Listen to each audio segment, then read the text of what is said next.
All right, welcome back to another episode of Into the Valley, where today we will be looking back on Charlton's 1-1 draw with Hull away. First of all, I am just going to start and apologise. The episode this week's out just a little bit later. Unfortunately, I had to go to hospital yesterday because I didn't take my peanut allergy serious enough. So they have given me an EpiPen now, so I don't have to miss any further episodes. Not so puffy around the eyes. No, it was not my finest hour. So let's get on into it then. So 1-1 with Hull. Yeah. First of all, I think beforehand actually, widespread changes in the starting lineup, which surprised me. Yeah, I think quite a few people were surprised at the number of changes, and especially seeing Apter just sort of almost quite randomly come straight into the side. I know we spoke before about whether he was going to get back into the side anytime soon. I think it obviously mainly rotation, especially after a 3-game week, is the rotation of fitness in the players, and I think he probably thought, let's get some fresh legs in the side. But yeah, the amount of changes, I think, was it 4 or 5? Yeah, it's quite a few. And then obviously you saw Nibs coming in, which we'd kind of said it was interested to see. Probably not in the way I thought, which was, it was very difficult because I think when the starting lineup came out, I wasn't sure how that was going to fit in. And actually, Nibs seemed to go more into the kind of attacking role with Carey dropping deeper, which is something we had discussed at the beginning of the season when Greg Doherty was looking at a form as that being an option. And probably one thing, look, we go into individual performances later, but one thing I will say is I think it actually worked all right. And I actually thought Carey, he looked just as good there as he did. The way Carey plays is that he offers a lot in that 10 role just behind the striker, but he also offers a lot in terms of his work rate. So having him drop back in a bit deeper does work as well, because the way he plays, he's very aggressive, he's very tenacious, tries to win the ball back and stuff like that. So he can definitely fit into that role. And what did you think overall the game? I thought it was it's horrible to watch. I didn't enjoy it. Yeah, it wasn't a pretty game. I thought the one thing that definitely highlighted, and as I say, we'll go into it a little bit more in depth, but I thought it was the first game where definitely, I don't know if it was the 4 away games out of 5 or just the sheer amount of games we played recently, but we looked leggy that second half especially. I thought there's a few players looked like they were struggling. Yeah, I know like Brownie in the commentary kept mentioning the fact that, and he's obviously an ex-player, so he knows sort of what it's like to play back to back to back in the space of a week. I'm not sure if it wasn't the such an onslaught of away games, though, I think makes a huge difference. Yeah, and it's all up north as well. It's the sort of long trips. It's tough going on the players, and also I think just naturally, like, the actual minutes in the legs is going to wear into you eventually, and we definitely saw that in quite a few of the players, especially at the back actually. And I thought it was the midfield and the back when probably the most running. The strikers probably not as much, just as naturally you're probably not covering that kind of distance as much. But I thought definitely wing backs and kind of centre mid, I thought it just looked like, as I say, it looked like we needed a full week just to recover for the next one. And I think just very happy that the next game is a home game, because I think we really 100%. needed that. So let's go a little bit more into the game, just kind of first half, second half breakdown. So I think the first few minutes I was getting really excited because we started out the traps quickly, didn't we? We started really quickly, and I thought, Christ, we're really going for this. And we obviously had TC with a couple of chances, really. First one, I felt personally he actually did quite well, and it was a really good save from the keeper. It was, I know there was maybe a few saying, he could have done better with it, but I just think it was a good save. I think no matter where you put it there, you're going to allow the keeper maybe for a save, and it was just good keeping. Also, the ball bounced over, and the defender sort of obviously let it run through to TC, but so he didn't have a huge amount of time to sort of get himself set, and like you said, he struck the ball well, and it was a solid hand to the ball from the keeper as well. So I'd say like he did pretty much what he could have done, and it was a fairly tight angle as well. So it's not like we expect him to flash it in the top corner. That would have to be like a proper good strike. So yeah, I think he couldn't have done too much more there. And then I think we probably go on to the second chance where I maybe feel a bit different. Obviously, Apter on the wing. One thing I felt when, especially in those first few minutes of the game, it was like Apter had never been away. I thought he was doing what he does really well. Obviously cutting in, but what a brilliant cross in. And probably actually, as I say, the first one, don't think he could have done better. Second one, I was pretty disappointed. I thought you have to get that on target, and I actually think the angle on it was much more open. And if he got a connection probably back across I was goal. just about to say across the goal. I don't think the keeper would have been able to save it. Yeah, I think as well the fact that, like you said, Apter did what he does best, which is the little cut inside, and it was an in-swinging cross as well, which always also means like any sort of touch on target makes it incredibly difficult from that far out. He was quite close to the goal. Yeah, he could have done better, but it's early in the game, so you can kind of forgive it. Yeah, but I think they are the kind of bits that I think, once again, they're all learning curves. But one of the things we did see in that game was if you don't take your chances, you then can quite quickly see the momentum switch. And I think in that first half it did. Yeah. I think then Hull became personally the better team, albeit like we do with most teams, we weren't. I don't think Hull sit in that level of quality like an Ipswich, who are just going to absolutely dominate us kind of on a technical side. But they definitely did get on top of the game. And we did, as I say, what we do really well, which is limit them to relatively nothing chances. But I definitely felt as that half was going on, I didn't really feel like we were going to be the ones. I felt Hull were the ones growing into the game once we had our early sort of couple of chances from TC. It felt like they were starting to take a bit of a foothold in the game. They were sort of getting the foot on the ball a little bit more. Although, like you said, we do what we do best, which is limit teams to sort of half chances. So it wasn't as if they were really carving us open. And we were still doing what we always do, get blocks in the way and stuff like that. So they had a couple of shots. I think Crooks had one that was quite well blocked from Ramsey and stuff like that. So there was a few where we were getting crucial little blocks into sort of force a corner and stuff like that. Do what we do. Yeah, like really, what we're used to seeing, really.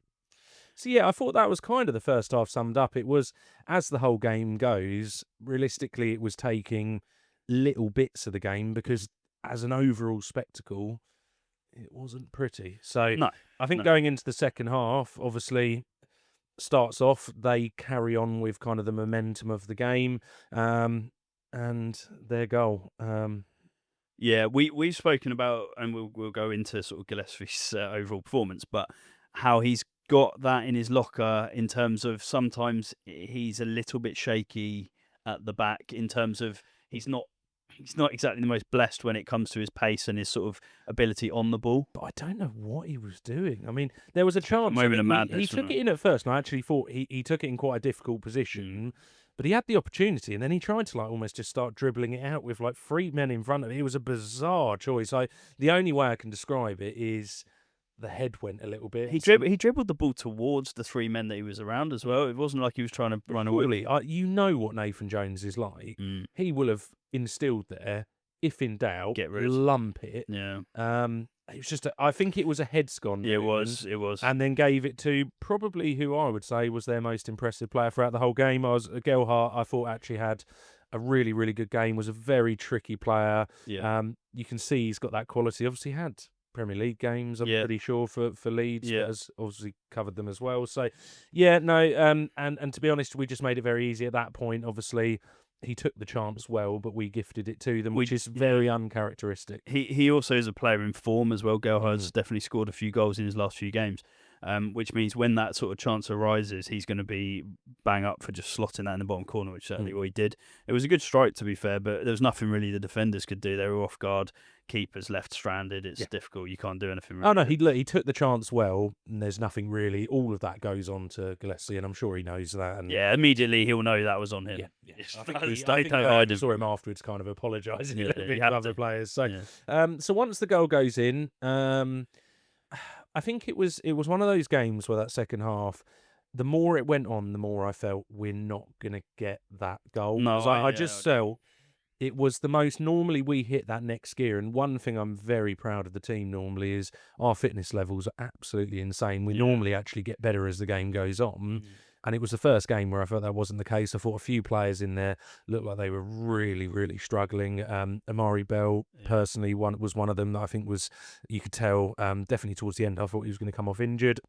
But I just thought across the pitch, we were struggling to really create much. They were probably having the lion's share of the game, but once again, weren't particularly causing us too many problems, albeit looked like probably the team if one of the two were going to score. And then I kind of thought the turning point, I thought when Luke Berry came on, we actually started to open up the game a little bit more and actually create a few more chances and push. naturally came into also the point of the game towards the end where they are going to drop deeper. Yeah. But yeah, I felt that was probably the turning point where Yeah. he did start to get a few more chances, and I think he had a deflected shot not long before. Yeah, so I think he had one that was sort of well blocked, and it just sort of popped up over the crossbar, and then obviously we then had the corner that ultimately led to the goal. And again, Bree obviously coming on with his quality, and we spoke about it last week, and every week we bring it up. To be fair, that one moment he's got in his locker where he can just put the quality in, and he does sum it up so well, because I think before that, I was very disappointed with his performance. I think coming as a sub, the one thing we needed from our subs in that game was to inject a bit of kind of energy and take the game. And I actually didn't feel really the subs made too much of an impact. The Luke Berry one probably the most, but I thought Bree was actually up to that point pretty poor. And it was probably the first time we'd be coming on here saying I was actually over his performance, whether it's sub or start. Was actually quite disappointed, but it is that one moment. And it's all he needs, isn't it? That one moment. So that to get quality of delivery, obviously corner comes in. I think it was the defender in the end. It got was. Bliss on, albeit it looked like Leeburn, but once again, physical presence of Leeburn. He basically made the defender have to go for it, and then Berry chested it in or shouldered it in. He literally was just his PA with his big chest. Yeah, what you find with Berry is he's always in the right place at the right time. He's one of those instinctive sort of players, and I think he's got 2 and 3 this season. Not championship, but he scored in the cup as well, and then he's had 2 league performances. But he's one of those players that Nathan Jones can rely on, and Jones knows exactly what he brings, and he's that player that one can score from sort of somewhere that you don't expect, so somewhere from a bit of distance, but also like the goal actually, where he just pops up in the right place, right time. He's a seasoned pro, isn't he?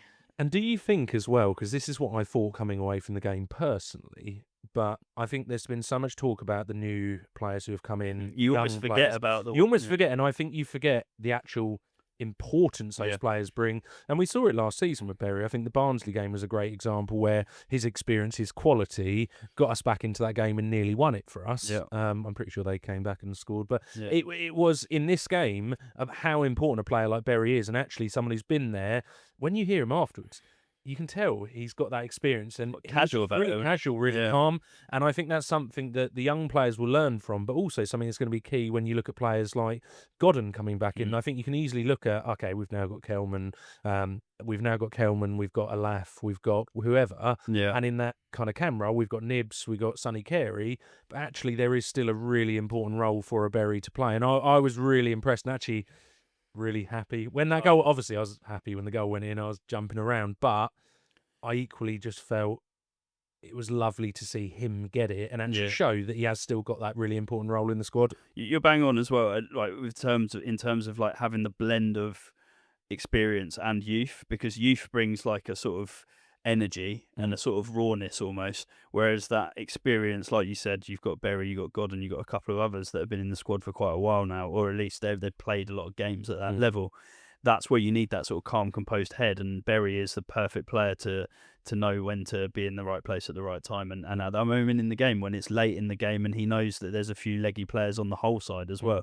Ultimately what happened was his runner just left him to run in, and he got into that space and managed to obviously get on the end of it. So well chuffed for him, and I love Berry. I think he's a class act. When I think it changed what could have been a week where, look, I think no matter what, however that game finished, we would have been happy with our week, the 7 days of having the Sheffield Wednesday result, the incredible Ipswich one, and that. I think with widespread changes, playing against, let's not forget, a pretty in-form whole side. We're not playing bottom of the league and we're going, okay. They're unbeaten in 4 before us. They're now unbeaten in 5. They'd won 3 in a row. So, and I think if you took that week and said we were going to come away from that week with 7 points with the away games and then also the away games we had prior to that, unreal, bloody really good set of results. And I thought the one thing is that to me was just the cherry on the cake, because I think a loss would have just tainted it a little bit, whereas I think just getting that last minute draw, it keeps that momentum up. It's that going into the next game. We're unbeaten as well still, exactly. aren't we? So, but yeah, I think also other thing I was going to add was it's another lovely one for the fans, because they've travelled up to Hull, which is again a bit of a nightmare of a journey. And obviously going away with no points is a bit of a sucker. So to actually get that last minute equaliser, they'll go home really happy again, and it's like the fans deserve it because they travel week in, week out. So definitely no. Great result. So let's move into then the individual performances of the game. So where we always start, Kaminsky. Yeah, I mean, Kaminsky is kind of like what we talk about every week. He again did nothing glaringly wrong. There weren't any blunders, I wouldn't say. The goal was just unfortunate. The fact that the ball dropped to their player on the edge of the box, he's drilled it in the bottom corner. You can't do much there. I thought distribution in this game was a little bit better. Yeah, he did some quite nice throws actually. Where I thought he mixed it up, but even his kicking, I thought was going. He was breaking. What I thought he was actually doing really well is he was actually kicking and breaking kind of between the lines a little bit better and getting it to the man. I think in other games I've seen, I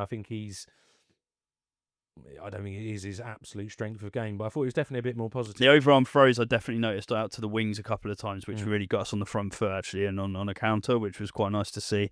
But actually, in terms of like solidity, like in the sticks and making saves, he had a couple of shots from distance that he had to deal with. But again, he's solid from that sort of range. Yeah, and once again, there was the Gelhardt chance in the second half, I think, and it was quite at him, but it was quite down the middle, but he still had to dive for it, and he took it in, and he just looked pretty composed on everything.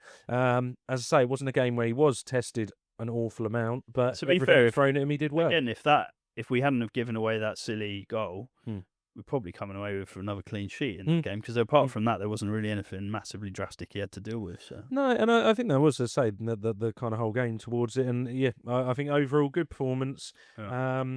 So yeah, let's move into then the defensive lineup. So we'll start with the centre backs. Let's start with Ramsey.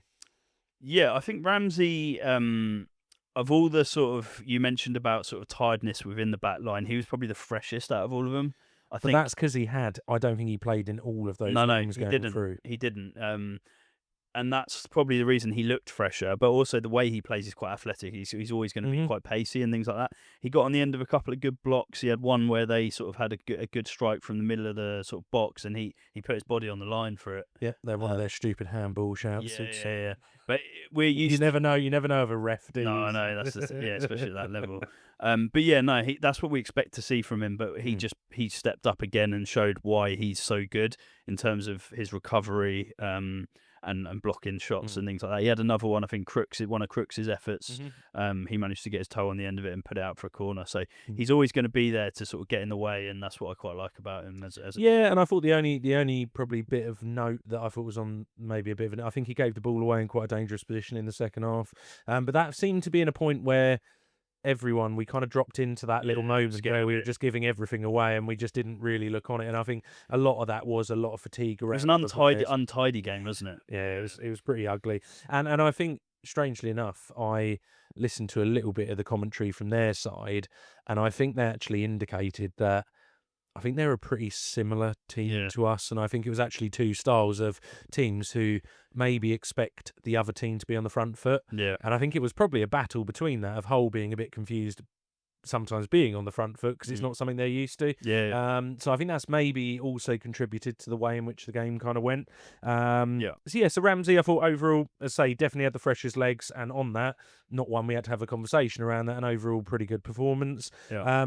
One who has played all of these games and just looked as brilliant as ever, Lloyd Jones. Yeah, I think he ended up getting voted man of the match in the game. I think, again, he's one that he gives you everything. He gives you that height, the winning every header. We talk about it week in, week out.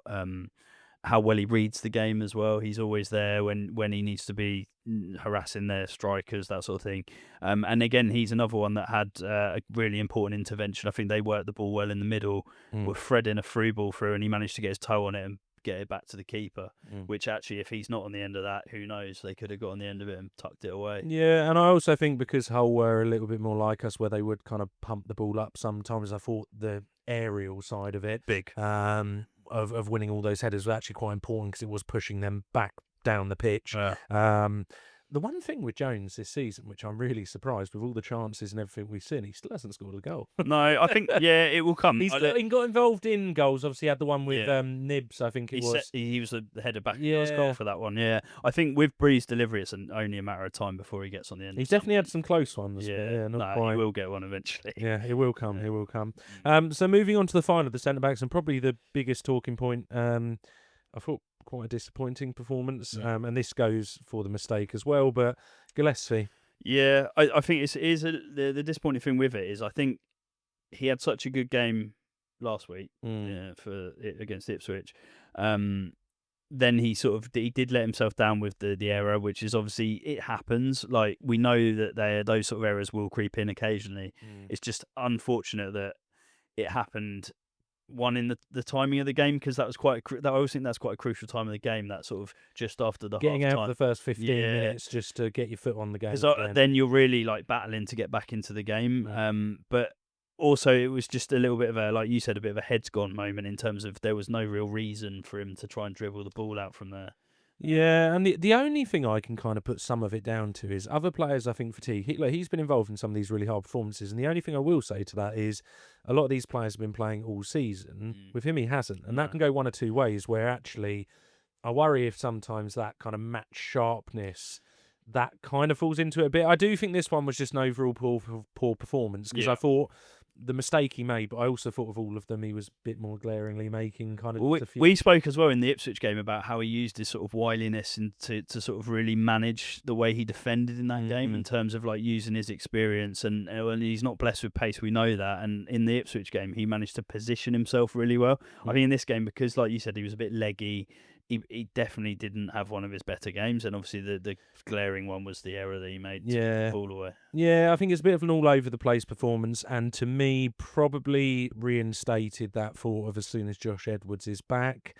As much as he's brought great moments, and I still think he's a brilliant squad player, it probably further consolidated my overall thought, which is Amari Bell dropping back into that with Edwards out wide.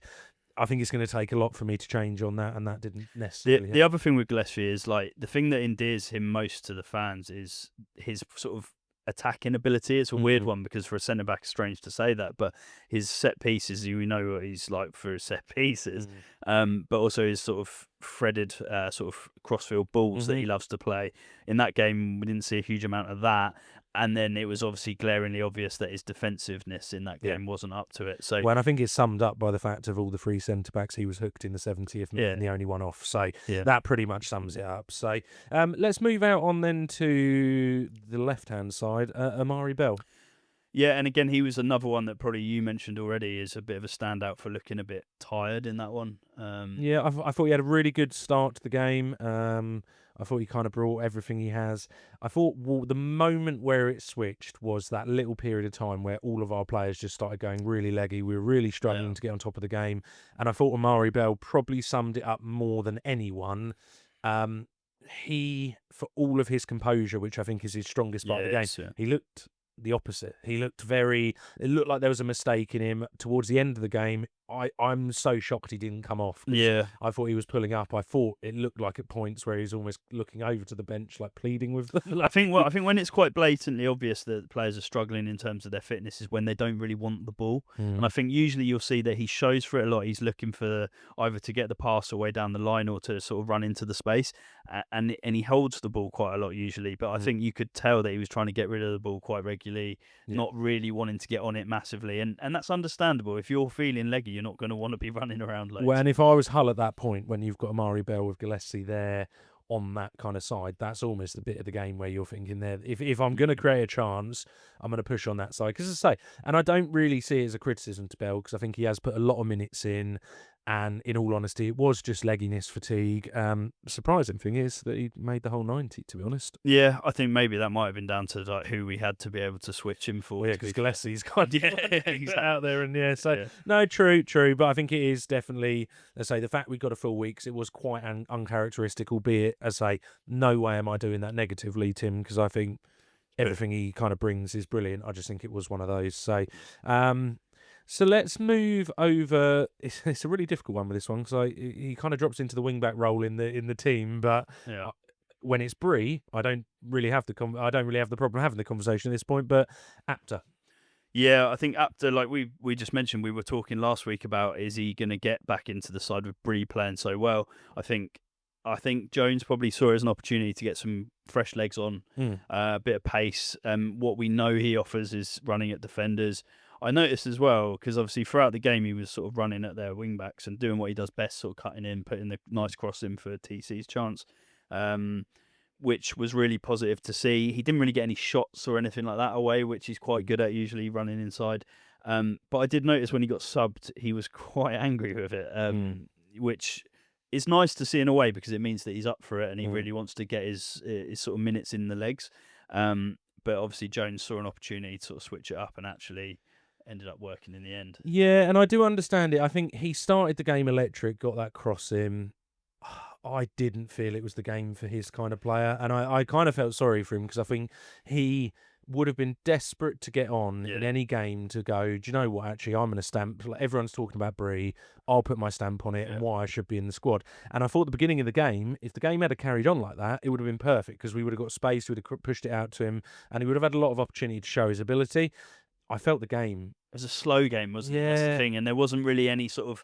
There was little bursts here and there in the game, but most of the game was very sort of sluggish. It just didn't suit him at all. No, and I understand Bree coming on, and as I say, we'll go on to that, but I think the realistic side with Bree, and I do understand why that sub was made, is in a slower game where it looked like it was going to be very tight margins. If you can get Bree into that position on a free kick, in that position on the side, that one whipped ball that we know he has got more ability than anyone in our squad might just change the game. So I do understand the sub. Well, also, Jones went a bit Football Manager when he lobbed Jones up top because he went for two big boys up top with Miles Lee. Well, I'm currently enjoying the new footy, man, so I'm doing the Charlton season. I appreciate that sort of tactic because it mixes it up a little bit and it actually gives their defence something to think about. And ultimately, it did work because we were obviously got a goal from a cross ball.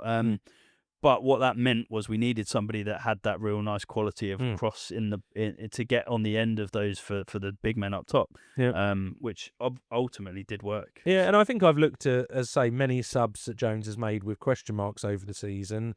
I actually do, as I say, it is one I do understand, albeit I think Apter has a lot of traits that equally could be effective in the right game. I just think it was highlighted in that first half. It just wasn't quite the right game for him. And he'll get his opportunities. He 100% will. So let's move into the centre of the park then. So we'll start with Greg Doherty. Yeah, I think Doherty, He's done a lot of running recently. He has, but he is one of the only sort of players in that team that could probably run. He may be Coventry as well, but he decided to give Coventry a rest this week. But I would say he always brings that, and he's the captain as well. So to keep him in the side, he brings that leadership role. But he still did what he always does: harass players, ran his socks off, which literally he does every week. Yeah, and it's very hard in that game. One, I think he was one of the players that did struggle with the fatigue, and I say some really tough games. And the role those two play with him and Coventry normally in that centre of the park, it covers a lot of distance. You've got to have a proper engine of it. Yeah. But I also think, as I say once again, but in that he didn't do too much wrong that I can remember that was pretty fatal. It was, as I say, I'd say it was one of his more run of the mill performances. I think he was spent the game basically just trying to plug the holes in the midfield. And was that just more nature of the game? It was. That sort of game was just one of those where there wasn't anything spectacular going on. It was sort of popping the ball around in the middle. The other thing with Doherty as well is he played over 100 games for Hull, so it's quite nice for him to play against his old club. Jones would be aware of that, and you never know that those sort of old players do pop up sometimes against the old clubs, don't they? So they'll probably have that in the back of his mind as well. Yeah. As I say, I didn't think anything wrong with the performance, and it was just what you expect from him. Did okay, and I also think as well it would be very hard to shine in that game because it was just a bit of a bitty, horrible game. It was, so probably the more surprising one of the starting lineup, and I say we didn't know who was going to drop into that role, but I always look pretty surprised when I don't see Coventry in the starting lineup. And I think it probably of the two centre mids would surprise me most. I think he's one that I struggle to see that we have a natural replacement for, being that kind of harrying defensive mid. But I think Doherty dropped more into that role, with Carey dropping more into the Doherty role. So let's go into him then. So Sonny Carey. So again, Carey, like what we're used to seeing from him is goals. Obviously, he's popped up with 4 now this season. But what we were also able to see was that other side of his game where he can put a real shift in. And I think he was very tenacious, like he always is. He had a couple of little spiky moments where I think one of the players sort of kicked out at him a little bit, and he wasn't happy. I was like, literally, like, keep your head. Yeah, because we don't want to see any silly reds. But what it does show again is just his passion, his ability to sort of adapt his role in the team if he needs to be called on in that way. Yeah, and I thought quite interesting. We've seen his kind of pick up the ball and run, but I thought it was quite interesting to see that from a slightly deeper role. He's physical as well, isn't he? Big, Yeah, quite a big frame. Yeah, he's physical, but as I say, I just thought it was interesting because he's normally picking it up between the striker and the midfield and running from there into the box, and we actually saw him actually taking the ball from midfield almost into where like Nibs was sitting. Yeah. And I thought it was actually quite interesting to see how that changes and adapted our game. And I actually quite liked it because it's something we don't. I know it's something Doherty does a little bit more, but someone like Carey has a bit more ability in that role, and it's actually quite nice to see. It's that transition, isn't it, from getting it from the middle of the park and maybe a bit further up the pitch. And I sometimes see a lot of other teams do it, and I get frustrated we don't do it as much because, as I say, your players like Doherty, and I don't know if that is just more the fact he is box to box more, so he's not going to push forward as much. They're more your bread and butter sort of players, aren't they? Yeah. Sort of like doing the dirty work, whereas... I liked it. No, I quite liked seeing it. I'm not against but once again, it also highlighted, I think, where the Amari Bell coming into the left-hand side to cover Edwards was something I was worried about at the beginning of the season. My other big worry was how do we cope without Coventry in the squad, because I don't think we have that replacement. And actually seeing Doc drop in there with Carey alongside, I quite liked. Yeah, and what's nice as well is it gives us that option. We know it works now, so and there'll be certain games where that actually might be more beneficial to us. And also, like you said, Coventry and Doherty play that such intense role of like the real putting the hard yards in that actually having the option to rotate him occasionally will be really beneficial. So yeah, it was nice to see him just adapt his role slightly. And even playing from a bit deeper, he can still pop up with goals because he's going to 100%. The ball's still going to fall to him in the box. As I say, I felt he was probably not as much of a threat, but definitely, as I say, had that side of his game still. And yeah, no, very impressed with him in that role. So then moving on to someone who obviously normally the Carey role, Nibs. Yeah, we said we couldn't wait to see him sort of start a game and really give him that sort of prolonged period in the game to really like impose himself. I think he worked bloody hard, and actually what I do like about Nibs is every time I've seen him go on the pitch is he does give his everything, which all I can really ask from a player is to give their all. Yeah. So in that regard, like I'm happy with the way his work ethic, the way he sort of conducts himself. Are you though? My biggest thing, I'm just a little bit disappointed at how little he got into the game in regards to positions. And what I noticed is what Carey brings and what we're just talking about before, which is kind of picking up the ball, running at players. I was kind of the opinion Nibs does that kind of thing. He'll pick up the ball and he will run, and he's got that physical kind of being able to hold players off. And I'm not sure exactly what I expected, but and I know this wasn't the game which was going to highlight him to his absolute best, but is it a game where you actually rely on a player like that to be that spot, and I think he's something? And I thought he was incredibly disappointing. He's coming into the game with probably the freshest legs out of all the players coming on, but the least match sharpness. So and that's I think what it is personally is that I think it's going to take him a few games of solid minutes to actually get up to speed. We know he has quality. Like he scored 28 goals, I think, for Reading. Like he's got the goals in him. One season. Not anymore. I wish. No, but what he does bring is that element of he does give you that attacking flair, but that is obviously has to be built on a sort of foundation, and I think he needs a bit more time to get that sort of... Are you a little bit worried though with him on that front? Is he going to get that consistent game time? I don't know. I don't know. Worry with him because if he is a player who needs that consistent starting lineup. At the moment, I don't see a world where Carey drops out. I don't see a world where Doherty does, and I don't see a world where Coventry. The only way I see that happening is an injury to one of those three that brings the chance to do it. One thing I will say, though, I think Nibs is brought in as a long-term signing in terms of I think he is seen as someone that will sort of integrate into the team maybe over time. And I think obviously I know he's not silly young, but he is still fairly young for a professional. 26. Yeah, so that's sort of almost borderline prime, isn't it? Yeah, coming into that sort of territory. So I think in the next couple of seasons we'll see him grow. I think he's one that probably Jones is seen as like a bit of a project to sort of get him up to a level where he will start to really see an impact in the squad. Yeah, and as I said, I'm no way trying to jump on him and just like really make it difficult. I think of all the players we signed this year, and a lot of it up to now. There's a lot of hype around him. Yeah, there's a lot of hype. I was really excited. He's probably the player I was most excited about coming into the start of the season. And I thought that was his opportunity. I thought we'd see just something a little bit more. And it's not even that in that game, I wanted to see. It was a really tough game to get into. I just thought we'd see little moments, like we did with Carey. He picked up the ball and pushed on a few times, like we did with other players.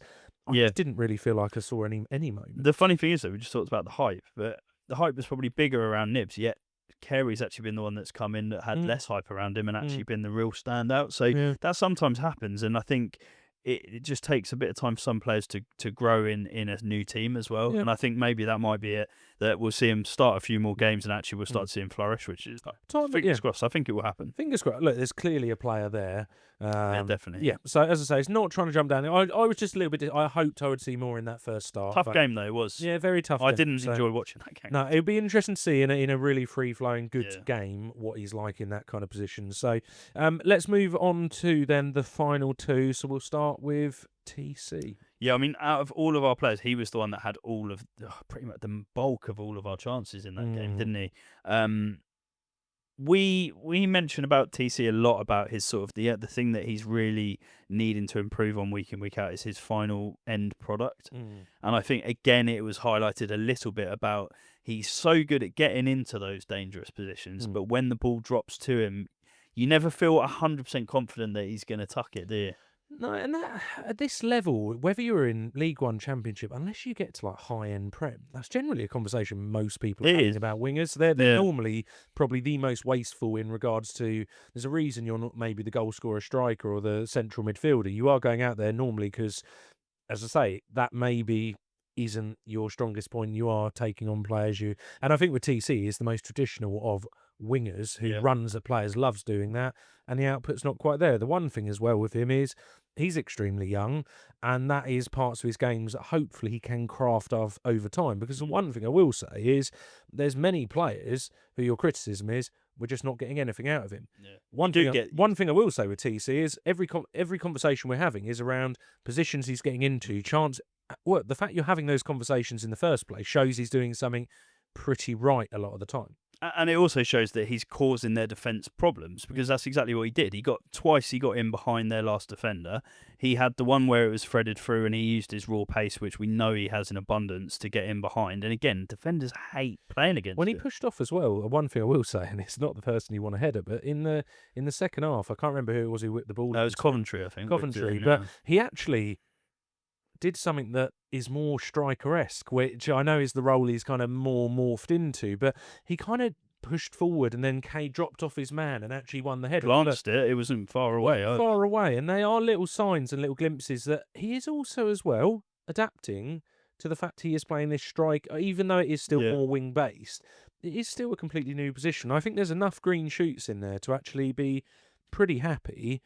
And one thing we've got to accept is if we want to bring someone through the youth academy and we want to have these players who clearly have a hell of a lot of raw talent, some of that is going on the journey with them. You're not buying an end product like you would. And I think that's why fans generally give him a bit of grace, because he's one of his age, as you mentioned already, and two, the fact that he is just still growing as a player. But he is putting himself about and he's getting better, like you said. Even that was quite a clever little bit of play where he managed to just nudge himself away from their defender and get a really good effort on goal.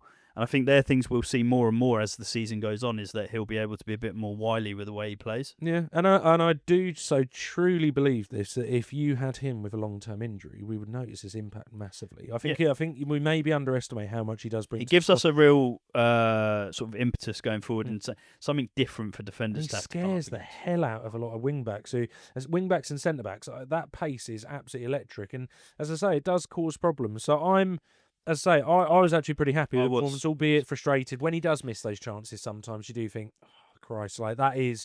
And we're maybe at a level where you don't get away with it as much, so it can be a bit more frustrating. He's also sort of player that will score one that we don't expect him to score. So it sort of balances out, doesn't it? Yeah. So, no, overall pretty good performance. And then on to the final one of the starting lineup. Very, very tough day for him. So, but Liban?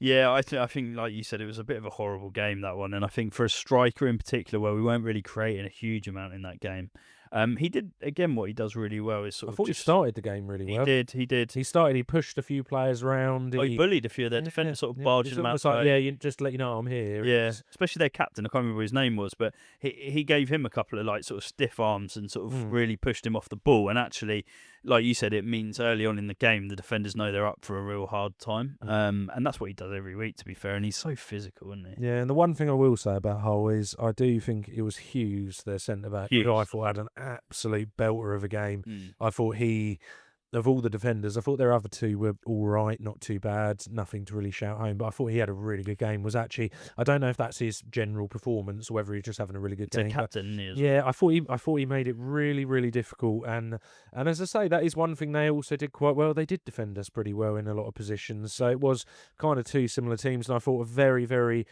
Whoever that was in that striker position, I think you were running on scraps and you were predominantly there to press, chase down, show your physical.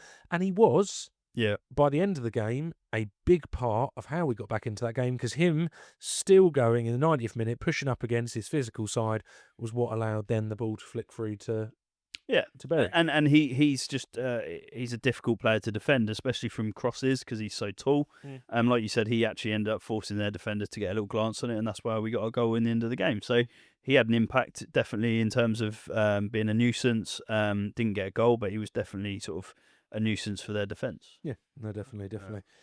All right, well, that's the starting lineup. So a little bit more of talking points, albeit not huge levels on these, but on the subs, a little bit more than weeks gone by. But so 53rd minute, we had the introduction of Coventry and Bree. So we'll start on Coventry. Yeah, so again, Coventry was probably put onto the bench in that game because he needed a bit of a rest. But then obviously the way the game was going, I think Jones felt that he needed some more energy in that middle. And I thought he kind of suited the game quite well. Yeah. He didn't do anything amazing because it was one of those really gritty games. Yeah. He was the perfect player to have in that central midfield, just doing what he needed to, doing the dirty work. And I actually thought it was one of those pretty good performances, but I couldn't really tell you a highlight. It was more... No, I think the biggest highlight for him was that cross in for TC's chance.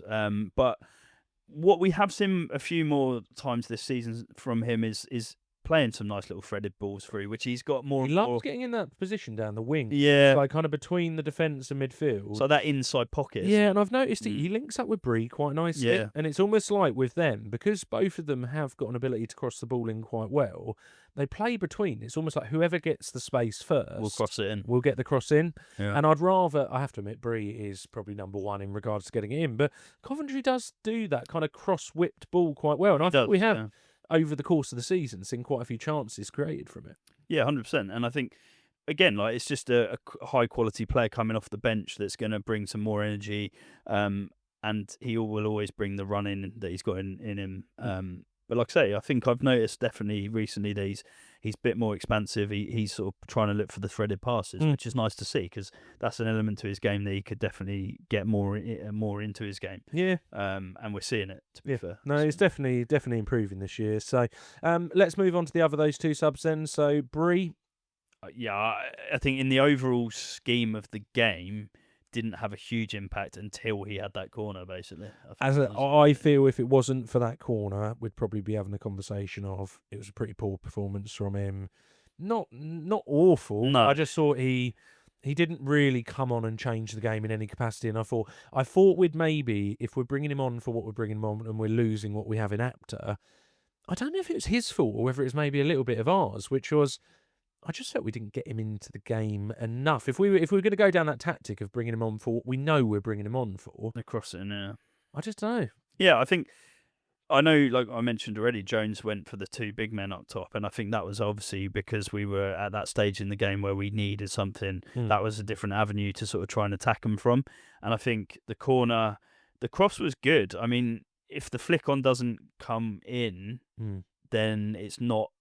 It's not right in the mixer. It was sort of more at the front post. Yeah. But I think it's the way he hits it. And it's he gets on it. It was even if they hadn't got on the end of it, it was really close to sort of whipping into the real sort of goal mouth. Yeah. Well, it's a danger zone, isn't it? Yeah. It's just that chaotic. He put it right in the mixer. And the one thing is with that, if you're putting it in those kind of areas, anything can happen. And it's the flick on this time. But if it wasn't, something it could have been an own goal, whatever. Yeah. So he puts the ball into that area where defenders hate having to go towards it because, like you said, they can either flick it in their own net or they end up sort of leaving it and one of our players gets on it, which is what happened. And he sums up why, whether it's starting sub, why he's such a vital point of that squad and why he will, even though there's no assist on the board today on that, realistically, from what he brings, he's contributed towards another goal, 100%. whether it's statistically or not, he has. So, yeah. no, overall, lovely to see another one of those moments. So let's move on to the next rounds of subs. So we had 2 coming on here, Luke Berry and Kelman. So let's start with Kelman. I thought horrible game for him to come into again. Ran around quite well. Had nothing being given. Wasn't really a sniff, was there, to be fair? He just, again, he works hard, doesn't he? I think the least I'm going to judge him in any game, because I didn't even really feel he could get involved too much and even build up play, because there wasn't a huge level of it. It was just players were knackered at that stage in the game, and so he would have had to just work it himself. There was no way anyone. If I could with that, he'll be given an overall rating.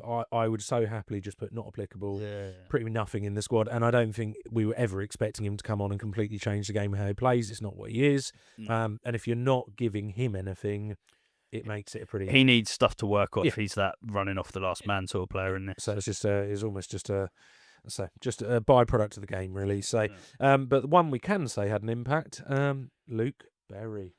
Yeah, I mean, he buried it, didn't he? He really is, like we've already made. Christmas crap. That joke. One thing I will say with him is he brought that real calm head, and like you said, he's the one that sort of he always seems to find that little pocket of space, doesn't he, to get a shot away. And obviously he had the one that was deflected over for a corner, and then like I've said already, like he's that sort of player that can just find that space to just get on the end of something. And I think with him, the performance brilliant. He got involved, found those pockets of space, got the goal. I don't know if you watched his post-match interview as well. He's so likeable, and I think because we've had everything else going around, we haven't seen him for a while, albeit it wasn't that long ago. I forgot how kind of infectious he is, and he must be a great person taking out that squad in the dressing room. Yeah, one is a good personality, and 2 just like I say, as an experienced head in the squad. Like for the younger players, like to see a player like him who's played hundreds of games at a high level, but also like you said, I reckon he's a good laugh to have around the changing room. And when we talk about in so many ways the way this Charlton squad, the kind of cohesion with it and everything like that, I think players like that are probably really important. Oh, they're massive. We've got so many characters within that squad that take away the football. I think you see it across. And as I say, the club socials are really good at giving you a bit of an insight into it. But you've got people like Berry, Doherty seems to be the same, Edwards, Sonny Carey. They all seem to just be brilliant. And I, as I say, just for me, just further reinstates that we are such a team that's built one on quality, one on kind of the solidity, but also just that brilliant atmosphere. I like that you mentioned about that interview as well, because I did watch it. And another thing, he was asked about sort of, how do you feel about sort of not getting a solid run in the team? And he sort of, his comeback to that was, I'll do when I'm called upon, I will be there. And that's a nice thing to have, because it means he's there. He's not sulking on the bench. He's ready to come on and make an impact, which is exactly what he did. And to have that level of quality of player that will happily sit on the bench but come on and really sort of impact the game is really important to have that. And as I think it's a mentality we'll probably see a bit from people like Matty Godden as well, albeit I think Matty Godden's probably there at the moment, rived up to. I hope when he comes back, actually, I think he's probably, out of all of those players we're talking about, one that probably could step into that lineup and come actually straight in and make an impact and actually maybe stay, because there's no one really grabbing that role at the moment, albeit Kelman. I think we are seeing definite moves in the right direction. Final sub, which we will not go over too much, but Onel Hernandez. Yeah, I mean, he's played like literally a handful of minutes for us, but he's already becoming a bit of a legend online. I've seen like these pictures of him like cupping his ear with the fans on the train. He's a hell of a character. Yeah, I really see why, and I don't. You'll never see it completely at Charlton, and it might not even be here that long, but you can see why he's such a legend at Norwich. And that's away from her, because I think ability-wise, there's been a very mixed bag of what Norwich transfer. It's a bit of a luxury sort of player, I think. Like the way he plays, he's quite sort of a bit of one of those exciting flair type players. Yeah, very stocky, isn't he? Like very, yeah.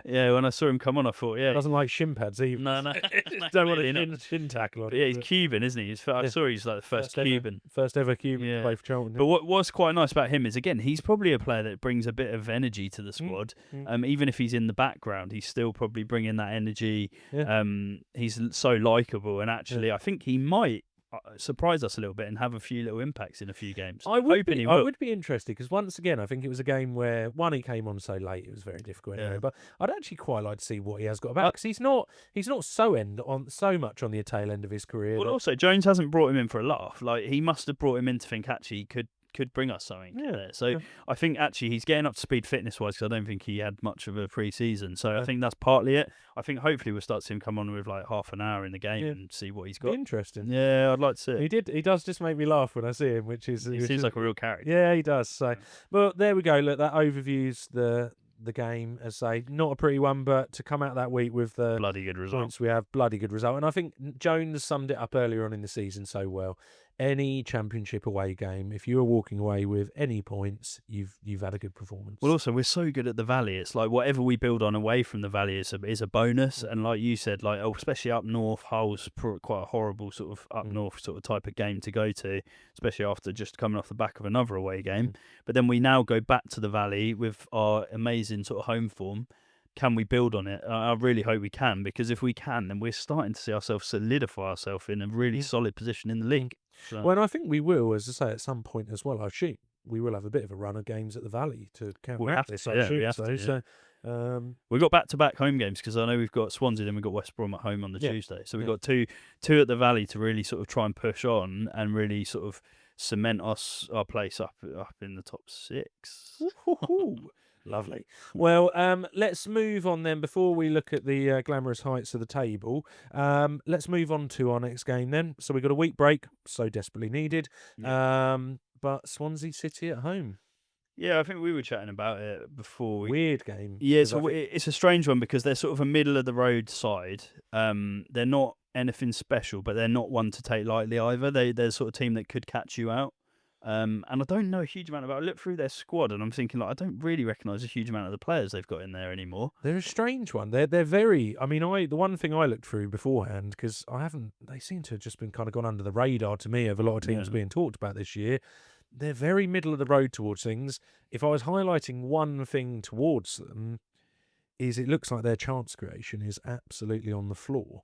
And they're very, very poor at creating chances, let alone kind of taking them. Now, what it does seem like is they have still picked up some results and are sitting mid-table. So clearly, they're maybe slightly better at taking them than creating them. Yeah. But, famous last words, but they seem like the perfect kind of team for us to play. Because I think, realistically, we are so solid. And we're normally with teams that create a lot of chances. We reduce them down to really pretty limited kind of long distance shots and breaking them down. So if they don't create too much, I'd like to think that sits in quite well with us. Well, on paper, that's exactly what I want to hear, because like you said, we do limit teams to sort of very few chances in games. And if they're already not creating many, let's just hope they don't have one of those games where everything clicks, because they obviously have some ability in that squad, because they've come away with some results and they're sitting sort of in the middle of this. The Boo Boys, Norwich. Yeah, they did. So they've got the ability to beat teams, albeit Norwich are probably as low as they can possibly get at the moment. Yeah. But you feel more sorry for Norwich at the moment, don't you? You do. But with Swansea, they're one of those unknown quantities a little bit in terms of what sort of Swansea City side are you going to get. But also, like I mentioned, I'm not so clued up on their squad, so whether they've got any sort of talented boys in there that can sort of make a difference. They remind me of how we've maybe discussed with certain teams, and the one that I'd probably put them on that this season is not as applicable is like what Preston do. Yeah. Or like Bristol City over the years as well. They're just that like kind of mid-table, pretty solid, but very little to kind of go on, and they do seem to. And the one dangerous thing with teams like that is they can turn up and you could turn them over, or it could be a much easier game. But as you say, they equally in that vein, some days will click. I'm just very happy, as I say, I think as a home game to come up against them, I feel confident, albeit I still think we've got to respect it. But I think if we can be on form and we can play, especially the way we have at times during the Ipswich game and show glimmers of what we showed against Blackburn, etc., I'd like to think all in all that would give us enough to I think as well, like it's back at the Valley, it's a home game, it's going to be another decent crowd. Let's just hope we can do what we always do there and just put up a really good fight. And fingers crossed. Fingers crossed. Well, as I say, as a final one here quickly then, so I will bring up the league table now. What a delightful look. Yeah, 6th place. We just hung on to it because I think we dropped out of it, but the goal in the last week just kept us in there. Got us in there just on goal difference over Preston. Well, it just gives us another sort of platform to build from, and actually being that top 6 psychologically is quite a big boost because you're sort of like, wow, we're sitting in the top 6. But now we've got, like we've already said, 2 home games now coming up. Can we push on and really solidify that position in the table, or are we gonna fall back and sort of let's see? I mean, I think we've got more than enough in that squad. Talked about the squad depth. I think we've got more than enough to continue this run. And call me kind of the negative one, but the realistic side towards it is I still look at that table as we're 10 points above relegation. Yeah. And I really do, because my only goal going into this year, and everything else is such a bonus on top, but I think we do have to really remember in these moments where we do hit good form what the goal was at the beginning of the year. And I don't think there was one Charlton fan who was going, oh, we want to see a playoff push, or even table was probably like the equivalent of that. But I think every Charlton fan just wanted consolidation in the Championship, a league which we have been pretty allergic to over recent years, and we are so desperate to become, at least at first, just a consolidated Championship side, which is at least where we would deserve to be. So 100%. I still look at that table, as I say, as 10 points above relegation, and we're doing incredibly well. Yeah, it's a sensible way to look at it. We still boring sometimes. we still I do feel like the kind of teacher is like, calm down. We still do like to get carried away, and I think we've earned the right to get carried away. To be fair, so look, Well, and also if we're going to get carried away in any season, you look at a playoff. The top 8, which consists of Hull, Preston, Charlton, Stoke, Bristol City, Millwall, Middlesbrough, and Coventry. Yeah, I think at the beginning of the season, the only team I would have had anywhere near any of that was Coventry. Yeah, possibly Middlesbrough, maybe, but yeah. But I didn't. My prediction, I had them miles off. So it is. Are we going to have one of those crazy years? If so, all aboard and choo-choo. Yeah, no, it is going to be a really, really interesting season to watch play out now because you've got some big sides that are really languishing at the moment, but stuff will change, of course. Yeah, of course it will. Of course it will. So, well, look, there you go. As I say, a day late, but hopefully you have enjoyed the episode. So we'll be back next Monday, subject to no more allergic reactions. Fingers crossed it'll be celebrating the victory against Swansea. So thank you very much, and we'll see you on the next one.